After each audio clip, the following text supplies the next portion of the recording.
Salut à tous et bienvenue sur cette troisième vidéo sur Heroes 3. Donc c'est une vidéo toujours qui est dans une playlist pour vous apprendre à jouer à Heroes of Might and Magic numéro 3. C'est une vidéo qui est faite en partenariat avec Archon Studio qui m'a prêté un exemplaire all-in français pour pouvoir vous présenter les choses. Et l'idée c'est vraiment de vous pondre comme ça une petite vidéo tous les jours pour vous faire patienter le temps que votre pledge arrive. Alors là, dans cette troisième vidéo, on va s'occuper de savoir comment augmenter en fait les cartes que vous avez dans votre deck. La vidéo d'avant, je vous ai montré comment construire votre deck de départ qui est différent quel que soit le héros que vous allez choisir. Donc ça peut avoir un impact et ça aura clairement un impact dans votre partie. Et là, on va regarder comment rajouter des cartes à son deck. Première catégorie, ce sont les cartes de sort. Donc les cartes de sort, elles sont en deux exemplaires. Donc vous avez deux occurrences de chaque carte. Je vous expliquerai après comment on lance un sort. Mais là, on est vraiment que sur la construction du deck. Première possibilité, vous explorez en fait le terrain et sur le terrain, vous arrivez sur un temple. Le temple, c'est quand il y a le petit symbole avec la baguette magique.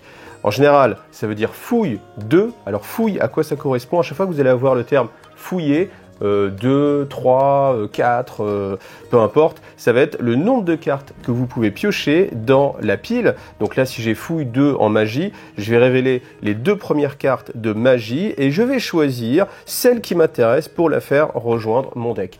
L'autre chose que vous pouvez faire, c'est qu'à chaque fois que vous avez l'action de fouiller, vous pouvez à la place, au lieu de révéler en fait les cartes qui sont sur le dessus, peu importe la numérotation, encore une fois, 2 ou 3, vous pouvez prendre la première carte de la défausse. Alors même si votre défausse, elle est de 3, 4, 5, 8 cartes, que vous ayez fouille 2, fouille 3, fouille 4, fouille 5, vous allez toujours prendre la carte du dessus. Ça permet de récupérer justement une carte qu'un adversaire ne voulait pas, ou alors une carte que vous hésitiez, mais vous disiez tiens, je vais peut-être essayer de la prendre en deuxième action, parce que des fois vous pouvez enchaîner les actions de fouille. Donc il y a une petite stratégie aussi dans la façon dont vous allez défausser les cartes, c'est assez important. Ensuite, dans votre ville, vous avez un bâtiment, la guilde des mages. Une fois que vous l'avez construit, vous venez la rajouter dans le plateau, comme ceci. Vous voyez, c'est assez joli parce que ça poursuit en fait le terrain.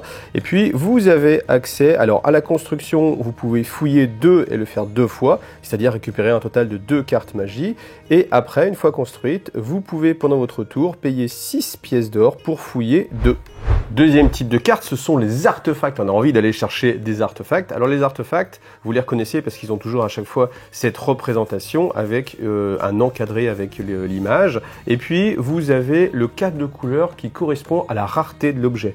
Quand vous avez un objet bleu, c'est un objet commun. Quand vous avez un encadrement rouge, c'est un objet rare. Et quand vous avez un encadrement violet, c'est un artefact légendaire.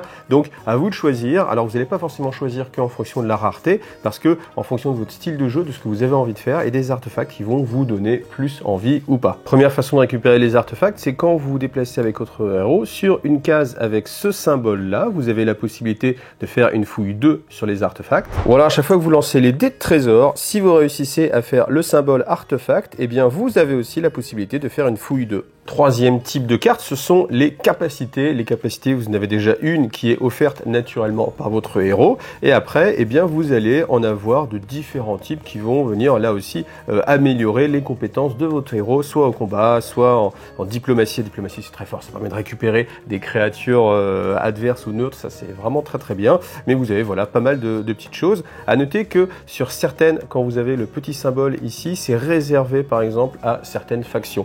Donc, vous avez la possibilité, quand vous piochez une carte de ce type-là, de la montrer à l'adversaire, de dire je ne peux pas la jouer, et vous en repiochez une autre à la place. Alors les capacités, il n'y a aucun moyen de les obtenir directement sur la carte, et non, il va falloir cravacher un petit peu parce que c'est une conséquence de votre gain d'expérience. Plus votre héros va gagner en expérience, plus il aura accès à de capacités, et ça va être représenté par le niveau 2, le niveau 3, le niveau 5 et le niveau 7 qui sont grisés. On verra juste après le niveau doré. Et là encore, ce gain de capacité, ça se fait en fouille 2, c'est toujours fouille 2 la plupart du temps. Donc vous allez avoir soit les deux cartes à révéler, vous en choisissez une, ou soit vous prenez la première carte de la défausse. Les capacités dorées, justement, c'est le quatrième type, ce sont des capacités spéciales, des spécialisations qui sont en fonction de votre héros. Et vous avez ici l'indication du moment duquel vous allez récupérer en fait ces cartes dans votre deck. Alors, un élément assez important, c'est que les cartes de spécialisation, ce ne sont pas des cartes de sort, même si elles peuvent avoir exactement le même effet. Vous voyez là, avec Résurrection, c'est exactement la même chose,